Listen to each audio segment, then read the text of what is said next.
সুপ্রভাত। কেমন আছো তোমরা সবাই? আশা করছি সবাই খুব ভালো আছো। আমি দীপা, আমার নতুন আরও একটি ঝলমলে ব্লগে তোমাদের সকলকে জানাই অনেক স্বাগত, অনেক ভালোবাসা।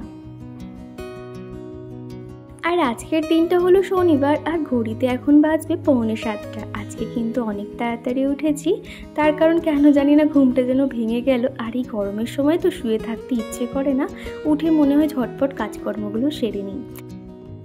আর আজকে চিকুর পাপা টিফিন বানিয়ে দিচ্ছি স্যান্ডউইচ। বেশি কিছু নয়, উপরে স্টাফিং হিসেবে দিয়েছি তোমার একটা চিজ, তারপর সয়া সস, টমেটো সস এই সমস্ত দিয়েছি, আর উপর থেকে একটু ব্ল্যাক পেপার ছড়িয়ে দিয়েছি। আগে কি হতো, এর মধ্যে শসা, পেঁয়াজ, গাজর দিয়ে দিতাম, কিন্তু যেখান থেকে এই গরম শুরু হয়েছে না, সেগুলো দিলে দেখছি একটু গন্ধ হয়ে যায় আর বেচারা খেতে পারে না। সেই জন্য সেগুলো আর দিলাম না, শুধুমাত্র উপর থেকে এরকম করে দিয়ে দিয়েছি আর একটু বাটার দিয়ে ফ্রাই করে দিয়েছি। তো এতেও কিন্তু খুব একটা খারাপ লাগছিল না। তো এই তো এখন ওর লাঞ্চ বক্সে প্যাক করে দিয়েছি, আর তারই মধ্যে আমাদের চিকুও ঘুম থেকে উঠে পড়েছে। তো এখন ওকে ব্রাশ করিয়ে দিচ্ছি। আর জানো তো, যখন মায়ের কাছ থেকে এসেছিলাম তো অনেকগুলো থানকুনি পাতা এনেছিলাম, তো সেগুলো না ফ্রিজের মধ্যে প্রায় দেখতে দেখতে 1 সপ্তাহ হয়ে গেছে স্টোর করে রেখেছিলাম। একটা কেউ নষ্ট হয়নি। কিভাবে রেখেছিলাম জানো তো, একটা এই যে মগটা দেখছো, এর মধ্যে জল দিয়ে আর পাতাগুলো ভিজিয়ে রেখেছিলাম। এত সুন্দর সতেজ রয়েছে। তো এখন প্রত্যেক দিনই প্রায় চিকুকে খালি পেটে এরকম থানকুনি পাতা বেটে খাওয়াচ্ছি। এটা কিন্তু পেট পরিষ্কারের জন্য খুব ভালো। আর চিকুর যেহেতু একটু পেটের সমস্যা হয়েছে, এই যা গরম পড়ছে সেই কারণে আর কি, তো মোটামুটি প্রথম তো খেতে চাইতো না, কিন্তু এখন একটু নাকটা বন্ধ করে জোর করে খাইয়ে দিই। আর আমি ভাবি যে খাবো, কিন্তু না, আমি নিজেই ভয় খেতে পারি না, কেমন জানি একটা গন্ধ লাগে, কিন্তু ওকে খাইয়ে দিই। তো তারপরে দেখো আমি একটু ফ্রেশ হয়ে নিয়েছি। সকালবেলা উঠে তো আর স্কিন কেয়ার করা হয় না, ওই যে শুধুমাত্র বাসি জামা কাপড়টা চেঞ্জ করে সোজা চলে যাই রান্নাঘরে। তো এখন যেহেতু একটা ঝক্কি টিফিন বানানো সেটা হয়ে গেছে, তো ভাবলাম একটু নিজের একটু স্কিন কেয়ার করে নিই, একটু সানস্ক্রিন লাগিয়ে নেব, আর সাথে একটু লিপ বাম দিয়ে চুলটা সুন্দর করে বেঁধে নিলাম। প্রত্যেকটা কাজ করার আগে যদি নিজে এরকম ফিটফাট থাকতে পারি, তাহলে সেই কাজগুলোও কিন্তু আমরা পজিটিভভাবে করতে পারি। আর আমার এক বন্ধু বলেছিলে যে তুমি তোমার হেয়ার কেয়ার রুটিনটা শেয়ার করো। তো আমার হেয়ারের জন্য কিন্তু খুব একটা বেশি জিনিস ব্যবহার করি না, তবে যেগুলো করি আমি কিন্তু ডাক্তারি শ্যাম্পু ব্যবহার করি, আর সেগুলোই তোমাদেরকে আমি কোনো একটা ভিডিওতে শেয়ার করে দেবো। আর এখন চলে এসেছি আমি বাইরে। তার আগে চিকুকে একটু জল বিস্কুট দিয়ে এসেছি, ওর বাবা ওকে এখন খাইয়ে দেবে। তো এখন তো মেন গেটটা আমি ঝাঁটপাড় বা কিংবা ধোয়া টোয়া তো কিছু হয়নি, সেই জন্য ভাবলাম আগে বাইরের কাজকর্মটা সেরে নিই, তারপরে ঘরের দিকে আসবো। আর এখন যেহেতু সকালবেলা হালকা রোদ উঠছে, অতটা কিন্তু গায়ে লাগছে না, এই সময় কিন্তু বাইরের কাজটা সেরে নেওয়াটাই বেটার হবে। সেই জন্য দেখো মেন গেট, বারান্দা সুন্দর করে আমি ঝাড় দিয়ে নিচ্ছি। আর এখন রাস্তায় যেহেতু লোকজন অতটা নেই, সেই জন্য আমি না ট্রাইপডটা নিয়ে আসতে একটু সাহস পেয়েছি। বেশি ওই লোকজনের মধ্যে না আমি কেমন জানি নিজেরই একটা লজ্জা লাগে, জানো তো, সবে নতুন নতুন তো, হয়তো একটা সময়ের পর হয়তো অভ্যেস হয়ে যেতে পারে। কালকের ভিডিওতে একজন কমেন্ট করেছিলে যে আমি তোমার নাম নিই না, তুমি রাগ করেছো, কিন্তু কেন জানি না তুমি এরকম বলছো। আমি কিন্তু প্রত্যেকের নাম নিই, হয়তো আমার 1-2 দিন দেরি হয়, মানে 2 দিন তাও বলবো না, মোটামুটি 1 দিন পরে কিন্তু আমি প্রত্যেকের কমেন্টের রিপ্লাই দিই। আমার প্রত্যেকটা ভিডিওতে আমি তো সবার নাম নিই, তুমি সেগুলো একটু আরেকবার রিপিট করে শুনে নিও, দেখবে তোমার নাম নিশ্চয়ই সেখানে থাকবে। আর এরই মধ্যে একটা কাণ্ড হয়ে গেছে। চিকুর পাপা যখন সকালে স্নান করছিল, আমাদের চিকুর বায়না সেও স্নান করবে, কেননা ওর পাপা শুধু ইয়ার্কি করে বলেছে যে তুই স্নান করবি। তো তখন তো সে এক প্রকার জোর করে স্নান করবে, সে শুধু বলছে স্নান করতে থাকছে। তো পাপাকে বললাম ঠিক আছে, এখন তো গরমের সময় খুব একটা অসুবিধা হবে না। মোটামুটি আজকে চিকু না 8:30টার মধ্যে কিন্তু স্নান করে নিয়েছে। তো একদিকে ভালো হয়েছে, আমাকে তাহলে বেলার দিকে স্নান করাতে হবে না। আর এখন এই তো ঝাড়টাটা আমি দিয়ে নিচ্ছি। আর সকালবেলা না কয়েকটা জামা কাপড় দেখছি শোকায়নি, তো সেগুলো চিকুর পাপা সব বাইরে মেলে দিয়েছিল, কয়েকটা শুকিয়েছে আর কয়েকটা ভেজা হয়ে রয়েছে।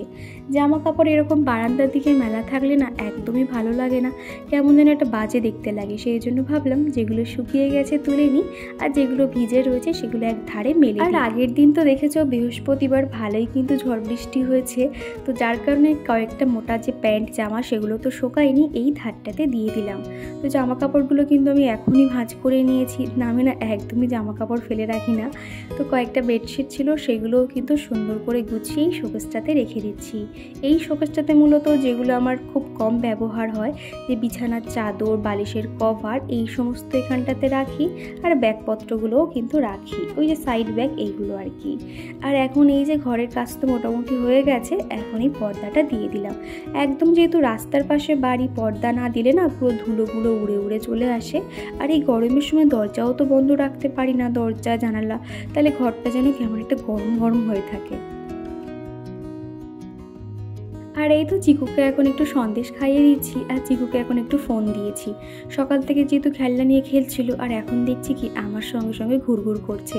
আমার তো বেশ কাজ রয়েছে, সেই জন্য ভাবলাম ওকে ফোনটা দিলে ও একটু বসে থাকবে। আর এদিকে দেখো বেল গাছটাতে কত ফুল হয়েছে, 5-6টা মতন বেল ফুল হয়েছে, সাথে না কয়েকটা টগর ফুলও হয়েছে। আজকে তো সেরকম ফুল ছিল না, শুধু দেখো গাছগুলো লাগিয়েছিলাম বলে কিন্তু এই ফুল দিয়ে ভগবানের চরণে দিতে পারছি। তো যদি এরকম 5-6টা করেও ফুল হয়, এতেই কিন্তু যথেষ্ট। আর জানো তো বন্ধুরা, চিকু কিন্তু এখন করে একটু একটু করে অনেক কথা বলতে শিখেছে। তুমি ওকে যেটা বলবো ও কিন্তু সেটাই রিপিট করে। আর ওর পাপা কালকে রাতে আমার নাম ওকে শিখিয়েছে, তো দেখো কিভাবে আমার নামটা বলছে, চলো একটু শোনাই। বলছো বাবু, কি হয়েছে? দীপা। দীপা কে হয় তোমার? কে হয় দীপা? কে হয় বলো? মা? মা হয় তো। চুপ কর, তার দুষ্টা, এই তার দুষ্টা। টাটা, চলে এসো। আর এই তো দেখলে চিকু কত সুন্দর নাম ধরে ডাকছে, ওর মুখে কিন্তু নামটা শুনতে বেশ ভালো লাগছিল।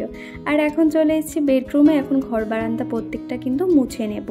সকালবেলা তো মোছার সময় পাই না, যখন ঠাকুর পুজো করি তার আগেই কিন্তু এরকম ঘর বারান্দাটা মুছে নিই।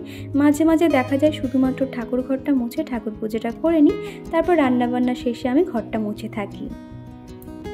আগের দিনের ভিডিওতে তোমরা সবাই এত সুন্দর সুন্দর কমেন্ট করেছো যে আমার আলপনা তোমাদের খুব পছন্দ হয়েছে, আমার হাতের কাজের কত প্রশংসা করেছো। সত্যি কথা বলতে তোমাদের মন অনেক ভালো গো, সেই জন্য আমার কাজকর্ম তোমাদের এত ভালো লেগেছে। তো যখন তোমরা সুন্দর সুন্দর কমেন্টগুলো পড়ি না, মনে যেন কোথাও একটা আনন্দ ফিল হয়, এবং প্রত্যেকটা কাজ করার জন্য একটা এনার্জি পেয়ে যাই।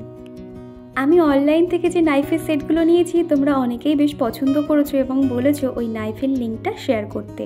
আমি অবশ্যই কমিউনিটি পোস্টে সেটা শেয়ার করে দেবো, তোমরা পারচেস করে নিতে পারো।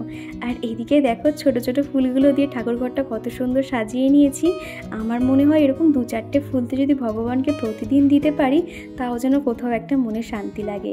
তো দেখো সুন্দর করে আমার ছোট্ট ঠাকুরঘরটা গুছিয়ে নিয়েছি। তারপর বেলার দিকে এখন রান্না করেছিলাম খিচুড়ি। খিচুড়ি কিন্তু চালে ডালে একদম সিদ্ধ করে সিম্পলভাবে বানিয়েছি, সাথে একটু ঘি দিয়ে চিকুকে এখন খাইয়ে দিচ্ছি। আর আজকে চিকু যেহেতু অনেক সকালে ঘুম থেকে উঠেছে, ও কিন্তু 11টা 11:30 বাজলে কিন্তু ঘুমিয়ে পড়বে। আর আমার তো এখনও রান্নাবান্না কিছু হয়নি, তার আগে ভাবলাম ওকে খাইয়ে দিই, তারপরে কিন্তু আমি নিশ্চিন্তে রান্নাবান্না করতে পারবো। তো চিকু কিন্তু এখন ঘুমিয়ে পড়েছে, আর আমি এখন চলে এসেছি রান্নাঘরে। আজকে রান্না করব ডাল আর পনিরের একটা তরকারি। ভাবছি একটু পনির মশলা করব। তো পনিরটা আনা হয়েছিল, তো দেখো এখন ছোট ছোট পিস করে নিচ্ছি। আর খানিকটা কিন্তু রেখে দেবো, কেন জানো তো, মাঝে মাঝে ওই স্যান্ডউইচ এটা ওটা বানাই, তার উপরে কিন্তু গ্রেট করে দিলে খেতেও কিন্তু বেশ দারুণ লাগে। তো খানিকটা তুলে রেখে দিলাম, আর বাকিগুলো কিন্তু এখন পিস করে নিচ্ছি। আগে না প্রতি সপ্তাহে 2 দিন করে চিকেন আসতো, আর যেখান থেকে শুনেছি মুরগির এরকম রোগ হচ্ছে, ব্লাড ফ্লু, তো সেই জন্য না আর ভরসা পাচ্ছি না এগুলো ঠিক খেতে। আর শুনলেও যেন কেমন জানি আর খেতে ইচ্ছে হয় না। তো কি করেছি, কদিন শুধু একটু শাকসবজি বেশি খাওয়া হচ্ছে, পনির, ডিম, এই সমস্ত। মাছটাও কিন্তু খুব একটা খেতে যেন ভালো লাগছে না গরমের মধ্যে। তো মোটামুটি 2-3 দিন তো মাছ আনা হয়নি, তো বললাম যে একেবারে রবিবার দিনকে মাছ নিয়ে চলে আসবে। আর চিকু দেখছে কি এরকম পনির, একটু খিচুড়ি, এরকম সব রকম সবজি দিয়ে রান্না করে দিলে ও বেশ পছন্দ করছে। আর এমনিতে তো গরমের সময় বাচ্চাদের শরীর খুব একটা ভালো থাকে না, এরকম শাকসবজি খাওয়ানোটাই কিন্তু বেটার মনে হয়। আর ওদিকে তো দেখলে পনিরটা কিন্তু সাদা তেল আর ঘি দিয়ে ভেজে নিয়েছি, এতে কিন্তু পনিরের টেস্ট আরও খেতে ভালো হয়। সাথে আলুটাও ভাজা হচ্ছে, তার মধ্যে ভাবলাম যে মশলাগুলো লাগবে সেগুলো আমি এখন মিক্সার গ্রাইন্ডারে বেটে নিচ্ছি। তো এর মধ্যে আদা, রসুন, পেঁয়াজ সমস্তটাই আমি কিন্তু মিক্সার গ্রাইন্ডারে দিয়ে দিচ্ছি। আর এটা করছি কিন্তু পনির মশলা। যখন আমি নর্মালি এরকম পনির বানাই আমি কিন্তু এরকম কিছুই কোনো মশলা দিই না, এমনি নিরামিষ করি, তাতেও কিন্তু খেতে ভালো হয়। আর আজকে মনে হলো যে একটু পনির মশলা বানাবো, সেই কারণে আর কি। আর এদিকে কিন্তু আলুটা একদম লাল লাল করে সুন্দর করে ভেজে নিয়েছি। তারপর কড়াইয়ের মধ্যে তেল দিয়ে এলাচ, গোটা জিরে, তেজপাতা, শুকনো লঙ্কা দিয়েছি। হালকা ভাজা হয়ে এলে যে মশলাটা বেটে রেখেছিলাম সেটা এখন দিয়ে দিচ্ছি। আর এই মশলাটা তেলে দেওয়ার পরে তো প্রচুর ছিটকায়, সেই কারণে এরকম ঢাকনা দিয়ে যদি আমরা যে কোনো মশলা দিই তাহলে কি হয়, রান্নাঘরে এদিক ওদিক তেল ছিটকে পড়ে না। আর যেহেতু এরকম আদা রসুন দেওয়া রয়েছে, তেল ছিটকে যদি টাইলসে পড়ে না তাহলে আমাকে সমস্তটাই কিন্তু মুছতে হবে, ধোয়াধুয়ি করতে হবে। সেই জন্য এরকম ঢেকে করলাম যাতে খুব একটা বেশি না ছিটকিয়ে যায়। তো এদিকে আমার মশলাটা কষানো হয়ে গেছে, তার মধ্যে আলুটা দিয়ে সামান্য নেড়ে একটু জল দিয়ে দিলাম। আর এখন কিন্তু পনিরটা দেবো না, হালকা যখন ঝোলটা ফুটে আসবে তখনই কিন্তু পনিরটা দিয়ে দেবো। তো পনিরটা কিন্তু এইভাবে বানিয়ে খেয়ে দেখো, দুর্দান্ত খেতে লাগে জানো তো। আমি কিন্তু এরকম ফার্স্ট টাইম এরকম পনির মশলা বানিয়েছি। তো যাই হোক, ওদিকে তো পনিরটা হতে থাক, আর এদিকে আমি এখন ভাতটা বসিয়ে দিচ্ছি। সাথে কিন্তু ডালও করতে হবে, তো এখনও পর্যন্ত তো ডালটা করা হয়নি। তো এদিকে তরকারিটা হয়ে গেলে ডালটাও কিন্তু বসিয়ে দেব। তার মধ্যে ভাবলাম আমি যে রান্না করার সময় রান্নাঘরটার এই অবস্থা করে রেখেছি, এটাকে আগে ঠিক করি। তাড়াহুড়োর সময় তো রান্নাঘরটা ঠিক কিন্তু এরকম অগোছালো হয়ে থাকে, তখন বুঝতে পারি না কোথা থেকে কাজ শুরু করব। তো ভাবলাম আগে এগুলোকে গুছিয়ে রাখি। এর মধ্যে চলো যে বন্ধুরা আমাকে প্রতিদিন সুন্দর সুন্দর কমেন্ট করে তাদের নাম নেওয়া যাক। তো প্রথমেই কমেন্ট করেছে অনিন্দিতা খান, পিঙ্কু সিম্পল লাইফস্টাইল, নিকিতা দে, পুনাই ঘোষ, গোপু সোনা, সুমি অধিকারী, রিয়া মুখার্জি, তুলা দে, স্বর্ণালী দাস, মোন্স মাম। তারপরে কমেন্ট করেছে Anupa Maiti, Ashalata Kole, Mou lifestyle, Azmira Begum, simple lifestyle with Moniram, Sumis world frame, care family, Ekramul SK, Sonia Khatun, Nirma Nath, Salu, Malini Chakraborty, Tania Naskar. তো দিদিভাই বোনেরা তোমাদেরকে অসংখ্য ধন্যবাদ। আগামী দিনগুলো ঠিক এইভাবে আমার পাশে থেকে যেও, আর আমিও তোমাদের জন্য নতুন নতুন সুন্দর সুন্দর ভিডিও নিয়ে আসবো। আর এদিকে আমার তরকারিটা ফুটে এসছে, এর মধ্যে পনিরটা দিয়ে দিলাম, তারপরে দিয়ে দিয়েছি গরম মশলা আর সামান্য ঘি দিয়ে নামিয়ে নেব। আর ওদিকে কিন্তু ডালটাও বসিয়ে দিয়েছি, ডালটা সিদ্ধ হতে থাক। এই গরমের সময় রান্না বান্না করতে যে কী যে কষ্ট হয় কি বলবো, ওই একটা দুটো পদে রান্না করতেই হিমশিম খেয়ে যায়। আর রবিবার হলেই তো রান্নার হাজার একটা বাহানা থাকে, এটা করো সেটা করো, রবিবার হলেও কিন্তু ভীষণ কষ্ট হয়। আর এদিকে কিন্তু ডালটা সিদ্ধ হয়ে এসছে, আর আমি এরকম শর্টকাটে একটা চামচের মধ্যে একটু তেল আর একটু জিরে ফোড়ন দিয়েছি, আর গ্যাসটা বন্ধ করে উপর থেকে কারি পাতা দিয়ে দিয়েছি। এইভাবে কিন্তু আমি শর্টকাটে ডাল রান্না করে নিই, এতে কি হয় আরও একটা যে পাত্রে আবার এরকম সাদাল দেবো সেটা কিন্তু আর করতে হয় না। তো ওদিকে ডালটা হয়ে গেছে, সমস্তটাই গুছিয়ে নিয়েছি। তো এখন এই সেলফ এরিয়াটা সুন্দর করে মুছে নিচ্ছি। আর রান্নার পরে দেখবে যতই আমরা ভালো করে মুছি না কেন, একটু সার্ফ জল কিংবা এরকম ভিম লিকুইড দিয়ে না মুছলে না নোংরা যেন থেকেই যায়। সেই জন্য কী করছি, একটু ভিম লিকুইড আর একটু স্কচ ব্রাইটে দিয়ে সমস্ত সেলফ এরিয়াটা, তারপর গ্যাস ওভেনটা সুন্দর করে মুছে নিয়েছি। তারপর একটা ভেজা কাপড় দিয়ে মুছে নিলেই কিন্তু একদম পরিষ্কার হয়ে যায়। রান্নার ফাঁকে ফাঁকে কিন্তু আমি সারাক্ষণই বাসন মাজতেই থাকি, তো সেই জন্য দেখো বেশি বাসন কিন্তু নেই। তো রান্নার শেষে কয়েকটা আর কি বাসন ছিল, এগুলো এখন মেজে নিচ্ছি। তারপরে ওই জানালাতে রেখে দেবো, জল ঝরে গেলে আবার প্রত্যেকটা জায়গায় রেখে দেবো।